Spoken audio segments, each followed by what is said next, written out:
Hello students, question है आपके सामने। Let the image of the point, ये हमारे पास एक पॉइंट है, इसकी हमें इमेज फाइंड करनी है in the plane B P. तो इतनी स्टेटमेंट का मतलब हमारे पास जो है वो समझ लेते हैं। ये हमारे पास एक प्लेन है, ठीक है। इसी की इक्वेशन हमें दे रखी है x - 2y + z - 2 = 0। अब हमें एक पॉइंट दे रखा है, इस पॉइंट का नाम तो कुछ नहीं दे रखा है, अपनी तरफ से इसको हम Q एज्यूम कर लेते हैं। और इसके कोऑर्डिनेट हैं 5/3, 5/3, 8/3। अब हमारे पास ये जो पॉइंट है, इस पॉइंट की हमें इमेज कह रखी है कि इमेज क्या है इस पॉइंट की P। अब हमें पता है इमेज का मतलब हो गया कि यहाँ से आप अगर कोई परपेंडिकुलर ड्रॉ करते हैं प्लेन पर, तो जितना डिस्टेंस ये है उतना ही डिस्टेंस अगर नीचे भी ड्रॉ करते हैं, तो ये जो पॉइंट है this is the image of this point. ये जो पॉइंट है वो इसकी क्या है, इमेज है। तो अगर आपको ये पॉइंट फाइंड करना है तो पहले आपको ये वाला पॉइंट मिलना चाहिए, क्योंकि ये जो है इन दोनों का मिड पॉइंट है। तो ऑटोमेटिकली ये भी मिल जाएगा। अभी के लिए मैं इसका नाम अल्फा बीटा गामा रख देता हूँ। तो हमारे पास ये जो पी पॉइंट है इसके कोऑर्डिनेट हमें पहले निकालने होंगे। ठीक हो गया। अब कैसे निकालेंगे? सबसे पहले मैं आपको बताना चाहूँगा, ये जो प्लेन है, इस प्लेन का जो डायरेक्शन रेशियो होगा वो होगा 1, -2, 1। ठीक हो गया। अब ये जो प्लेन है इसका अपना एक नॉर्मल होता है, तो जो प्लेन का डायरेक्शन रेशियो होता है वही नॉर्मल का भी होता है। तो इस नॉर्मल का भी डायरेक्शन रेशियो यही ले लेंगे हम, 1, -2, 1। ये क्लियर हो गया। अब ये जो मैंने लाइन बनाई है, ये लाइन जो है इस प्लेन पे परपेंडिकुलर है और ये इसके पैरेलल है। तो ऑटोमेटिकली जो डायरेक्शन रेशियो इसके होंगे वही डायरेक्शन रेशियो इसकी भी मान लेंगे हम, क्योंकि प्रोपोर्शनली इक्वल होते हैं। तो इसके डायरेक्शन रेशियो हमारे पास हो गए 1, -2, 1। वैसे हम डायरेक्टली भी बोल सकते थे कि इस प्लेन पे परपेंडिकुलर है, जो प्लेन का डायरेक्शन रेशियो होगा वही इस नॉर्मल का भी डायरेक्शन रेशियो हम ले लेंगे, ऐसा भी कह सकते थे, कोई प्रॉब्लम नहीं है उसमें। तो हमें फाइनली ये जो लाइन है इस लाइन का डायरेक्शन रेशियो पता लग गया। ये लाइन जिस पॉइंट से पास कर रही है वो पॉइंट भी हमें यहाँ पर मिल चुका है। तो अब हम क्या करते हैं, ये जो लाइन दिख रही है इस लाइन की इक्वेशन फाइंड आउट कर लेते हैं। तो इक्वेशन फाइंड आउट करने का तरीका ये होता है x - x1/a, y - y1/b, z - z1/c। ये है x1 y1 z1 और ये है a b c। तो अगर हम पुट करें और सॉल्व करें, हमारे पास इक्वेशन क्या आ रही है ज़रा देखो, x - 5/3/a equal to y - 5/3/b equal to z - 8/3/1। ये समझ में आ गया होगा। तो मुझे इस लाइन की इक्वेशन मिल चुकी है। अब इस इक्वेशन को मैं क्या करता हूँ, मैं k के इक्वल रख लेता हूँ। और अब एक बार इसको इसके इक्वल रखूँगा तो मुझे x की वैल्यू मिल जाएगी। तो x की वैल्यू कितनी मिलेगी मुझे मिलेगा k + 5/3। ऐसे ही एक बार इसको इसके इक्वल रखेंगे तो हमें y की वैल्यू मिल जाएगी 5/3 - 2k। एक बार इसको इसके इक्वल रखेंगे तो हमें z की वैल्यू मिल जाएगी जो होगा k + 8/3। तो अब आप देख सकते हैं कि हमारे पास x y z की वैल्यू आ गई, और ये x y z जो पॉइंट है वो इस लाइन पर कहीं पर भी लाई कर सकता है, पर मुझे रिक्वायरमेंट यहाँ की है तो मैं मान लेता हूँ कि इस पॉइंट के जो कोऑर्डिनेट हैं वो ये हो चुके हैं। तो इस पॉइंट के कोऑर्डिनेट मुझे मिल गए हैं, जो कि हो गया k + 5/3, 5/3 - 2k और k + 8/3। ये समझ में आ गया होगा। अब ये जो पॉइंट है, ये पॉइंट्स जो हैं इस प्लेन की इक्वेशन को सेटिस्फाई करेंगे, और प्लेन की इक्वेशन ये है, क्योंकि वो इस पॉइंट, क्योंकि ये वाले जो पॉइंट है वो ये हैं और ये जो है इस प्लेन पर लाई कर रहा है, तो ऑटोमेटिकली ये प्लेन की इक्वेशन को सेटिस्फाई करेंगे। तो अब मैं ये तीनों के तीनों पॉइंट्स को इस प्लेन की इक्वेशन में पुट करता हूँ और देखते हैं मुझे फिर क्या मिलता है यहाँ पर। तो सबसे पहले ये जो x है इसकी जगह पुट कर लेता हूँ k + 5/3। ठीक हो गया। तो x की जगह मैं k + 5/3 रखूँगा तो ये ऐसे ही आ जाएगा, k + 5/3। फिर है माइनस, फिर 2। y की जगह मुझे पुट करना पड़ेगा ये 5/3 - 2k। फिर है प्लस z की जगह मुझे पुट करना पड़ेगा k + 8/3, और लास्ट में है -2 = 0। यहाँ तक क्लियर हो गया होगा। सिंप्लीफाई करते हैं तो ये k + 5/3 ऐसे ही रहेगा, इसको अंदर मल्टीप्लाई करेंगे तो -10/3 हो जाएगा, +4k plus k plus 8/3 minus 2 equal to 0। k plus 4k plus k ये तो हो गया 6k।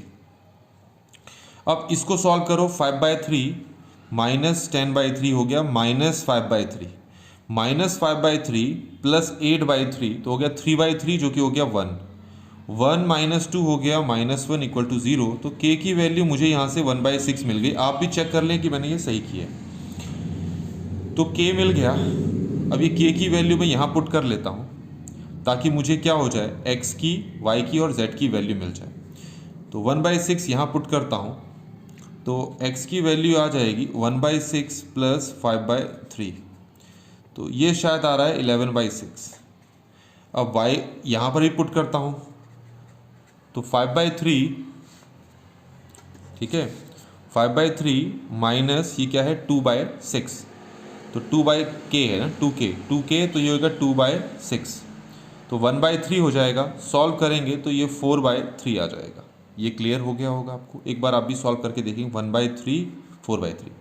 ऐसे ही ये k की वैल्यू यहाँ पर पुट कर लेते हैं तो z की वैल्यू मुझे मिल रही है 16 और ये 17, शायद 17/3 मिल रही है मुझे z की वैल्यू।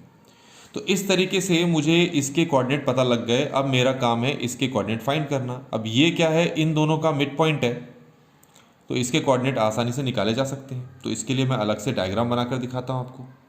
तो ये देखें, तो इस पॉइंट के कोऑर्डिनेट हमें मिल गए हैं। अब आपको इसके निकालने हैं तो कैसे निकालेंगे ये देखिए ज़रा। अल्फ़ा प्लस 5/3/2 इक्वल टू इसके x कोऑर्डिनेट जो कि हो जाएगा 1/6। इसको सॉल्व करेंगे तो अल्फ़ा प्लस 5/3 ये आ जाएगा 11/3। ये क्लियर हो गया। इसको वहाँ ले जाके सॉल्व करेंगे तो अल्फ़ा की वैल्यू हमारे पास आ रही है 2। चेक कर लेंगे आप, अल्फ़ा 2 आ गया, इस पॉइंट के कोऑर्डिनेट 2 आ गए।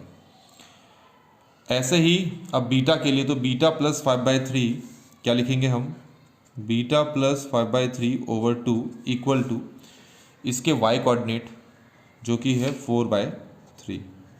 ये समझ में आ गया होगा। तो यहाँ से बीटा की वैल्यू मिल गई, बीटा प्लस 5/3 8/3। सॉल्व करेंगे, बीटा की वैल्यू 1 आ रही है तो ये बीटा आ गया हमारे पास। ऐसे ही gamma plus 8/3, gamma plus 8/3/2 equal है इसके z कोऑर्डिनेट जो कि हमारे पास है 17/3, तो ये 17/3। तो गामा प्लस 8/3 इक्वल आ गया 34/3। ये समझ में आ गया होगा आपको। अब इसको यहाँ पर सॉल्व करते हैं। यहाँ पर एक चीज़ की गलती हो गई है, वो हम करेक्ट कर लेते हैं। यहाँ पर ये जो हमारे पास z आया था ये 17/6 आया है।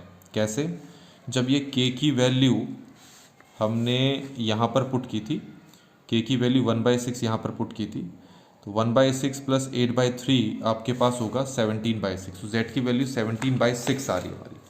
तो यहाँ पर भी 17/6 और यहाँ पर भी ये 17/6 और फिर ये हो जाएगा 17/3।